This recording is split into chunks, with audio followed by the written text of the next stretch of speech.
नमस्ते सबैजनालाई फेरि पनि मेरो मिनी ब्लगमा वेलकम छ।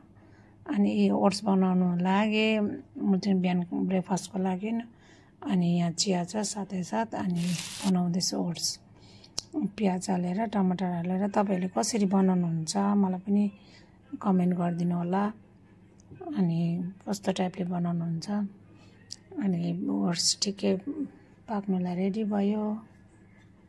रेडी भएर अनि यहाँ चाहिँ बन्नी पनि सक्यो। रेडी भयो ब्रेकफास्ट। यो चाहिँ म लगेर बाबालाई दिन्छु खाजा।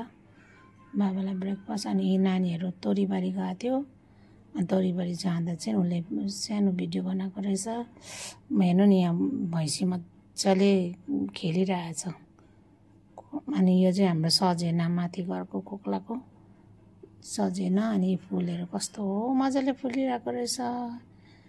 तोरीबारीमा मजाले अहिले फुलहरू फुलिरहेको रहेछ। कस्तो दामी लाग्यो।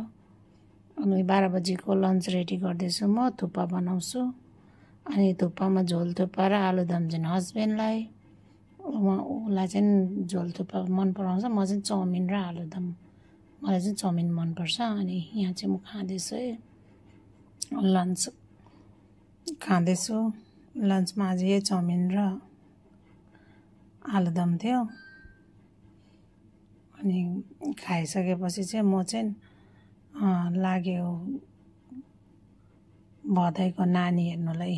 भदैको नानी उसको आमा चाहिँ हस्पिटल गएको छ। अनि यहाँ चाहिँ हामी बोजूहरू यहाँ मेरो दिदीहरू सबैजना हेर्नुलाई बसिरहेछ। नानी हेर्ने हामी सबैजना यहाँ छ्यामा यहाँ दिदी। अनि कस्तो लाग्छ तपाईहरुलाई भिडियो राम्रो लाग्यो भने लाइक कमेन्ट